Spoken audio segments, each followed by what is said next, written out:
Hello दोस्तों, तो कैसे हैं आप सभी लोग। मैं आपका स्वागत करता हूं आपके अपने चैनल मिस्टर थिंकिंग। मेरा नाम है जी। तो आज हम पढ़ने वाले एफसीआईटी सीरीज़ का ये एक न्यू टॉपिक जिसका नाम है कंप्यूटर फंक्शंस और ऑपरेशन। और इसको हम फुल फॉर्म लिख देते हैं फंक्शंस। ठीक है, फंक्शंस और ऑपरेशन के बारे में। अब ये होता क्या है, ठीक है।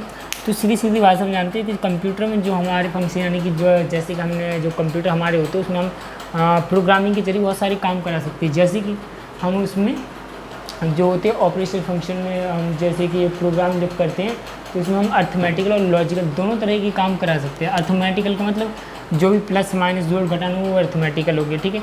लॉजिकल जो काम लॉजिक से हो रहे हैं यानी कि जैसे कि वीडियो प्ले करना है, इमेज प्ले करना है, ये सारे लॉजिकल काम कराते हैं। तो किसी लॉजिक की ज़रूरत होती है तो इसको हम बोलते हैं लॉजिकल। तो कंप्यूटर हम क्या होती है जब जैसे कि विंडो हमने प्रोग्रामिंग के जरिए बना रखी, ठीक है। तो उस प्रोग्रामिंग के जरिए हम कोई सा भी काम कंप्यूटर से करा सकते हैं, चाहे वो 2+2 यानी कि अर्थमेटिकल काम हो या फिर कोई ऑडियो या वीडियो या कोई टेक्स्ट फाइल, ठीक है। किसी भी तरह की फाइल हो वो सारे लॉजिकल काम आप इससे करा सकते हैं, ठीक है। ये हमारे होते हैं कंप्यूटर ऑपरेशन और फंक्शन, ठीक है।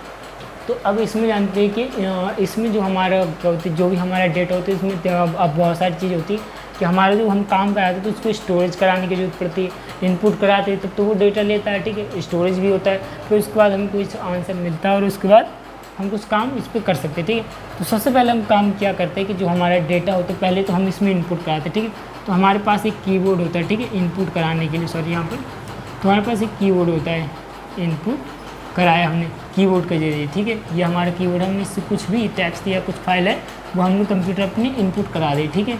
यहाँ पर इनपुट हो गया हमारा डेटा।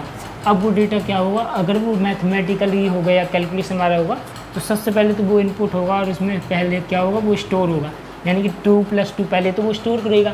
फिर उसके बाद में जब 2+2 उसके पास स्टोर हो जाएंगे उसके बाद वो क्या करेगा 4 करेगा उसका, ठीक है। 4 भी स्टोर करेगा, उसके बाद हमें आउटपुट में हमें रिजल्ट देगा, ठीक है। आउटपुट में हमें रिजल्ट देगा, ये हमारा काम होगा, ठीक है। अब इसमें स्टोरेज क्यों होती है, क्योंकि कोई भी कार्य हम करते हैं तो बिना स्टोरेज के नहीं हो सकती, क्योंकि उसके भी याद एक मेमोरी चाहिए होगी याद रखने के लिए कि मैंने जो है 2+2 दिया था, ठीक है। तो ये सब क्या होता है, स्टोरेज वाला काम होता है। स्टोरेज के बाद ही हमारा डेटा को क्या है प्रोसेस किया जा सकता है, बाकी का काम हो सकता है, ठीक है। इसके बाद करते हैं प्रोसेसिंग की बात। तो हमने प्रोसेसिंग समझा कि जब हमने इसे 2+2 या कोई भी लॉजिकल डेटा दिया तो क्या होगा, पहले 2+2 इसने लिया।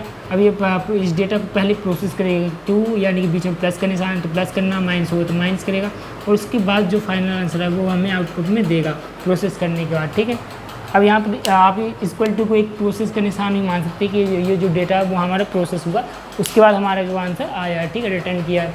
तो ये भी क्या होता है लॉजिकल, किसी भी तरह का डेटा और लॉजिकली या अर्थमेटिकली सारे काम कर सकते हैं, ठीक है। और इसमें आउटपुट भी होता, आउटपुट के बारे में हमने बात की कि यहाँ पर जो भी हमारा डेटा होगा जैसे 2+2 किया लॉजिकल डेटा हो, जब हमने उसको ऑडियो फाइल बोली इनपुट करके माउस से कि आप डुअल क्लिक किया कि आप इस फाइल को प्ले कीजिए, कहीं पर जाकर ओपन कीजिए, तो फाइल को क्या है ऐसे ही करके यानी कि आपको लॉजिकल जो भी डेटा होगा उसको ओपन करके ला के देगा और आपको खोलेगा, यानी कि म्यूजिकल फाइल होगी तो वो आपको प्ले करके सुनाएगा कि क्या इसके अंदर है। वैसे टेक्स्ट फाइल वगैरह वगैरह सारी चीज़ आपको दिखाएगा, ठीक है। और इसके बाद क्या होगा, जो भी हमारे इसकी जरिए कंट्रोलिंग होती है। अब जैसे कोई एप्लीकेशन में बहुत सारी एप्लीकेशन देख ली, ठीक है, तो क्या होती है कंप्यूटर को कंट्रोल भी करती है। अब क्या कंट्रोलिंग को मैं अगर आपको एक्सप्लेन करना चाहूँ तो कंट्रोलिंग कुछ ऐसे एक्सप्लेन कर सकते हैं जैसे इनपुट वगैरह वगैरह हम देते हैं, ठीक है, तो अपने हिसाब से हम मैनेज कर सकते हैं। जो भी डेटा है मान लीजिए हमने यहाँ पर करेक्शन करना है, ठीक है, 2+4 करना है तो हमने जो भी यहाँ पर है कंट्रोल यानी कि सारा जो कंट्रोल है वो हमारे हाथ में होती है, यूज़र के हाथ में, तो हम इसके ज़रिए हम क्या कंट्रोलिंग भी कर सकते हैं अपने सारे कंप्यूटर के सिस्टम फंक्शन को, ठीक है। तो हमने ये पढ़ा कि आज के वीडियो में कंप्यूटर फंक्शन और ऑपरेशन क्या होते हैं। तो आसानी से भाषा में आई हो तो आप लोग समझ गए हो कि जो भी हम लोग यहाँ पर इनपुट डेटा देते हैं वो पहले स्टोर होता है, फिर जाके हम वो कंप्यूटर यानी कि हम लोगों को जब कोई काम देता है तो हम क्या करते हैं याद रखते हैं उस काम को कि भाई हमें उसने बोला था कि वहाँ पर जाना है वो चीज़ खरीद के ला, तो क्या हमारी मेमोरी में याद है। ऐसे ही कंप्यूटर में अपनी कुछ भी जब हम उसे इनपुट डेटा देते हैं तो उसको प्रोसेस करने के लिए क्या है सबसे पहले क्या है वो डेटा को स्टोर करता है, उसके बाद देन हमें रिजल्ट देता है, ठीक है। तो ये हमारा काम कंप्यूटर करता है। अब हमने ये फंक्शन ऑपरेशन के बारे में अच्छे से जाना। आई होप आपको ये वीडियो पसंद आया। वीडियो पसंद आया तो चैनल को लाइक, वीडियो को लाइक कीजिए, चैनल को सब्सक्राइब कीजिए और अपने दोस्तों तक शेयर जरूर कीजिए। मिलते हैं नेक्स्ट वीडियो में हमारा टॉपिक होगा, देखते हैं टॉपिक क्या होता है। नेक्स्ट वीडियो में मिलते हैं, तब तक के लिए बाय बाय।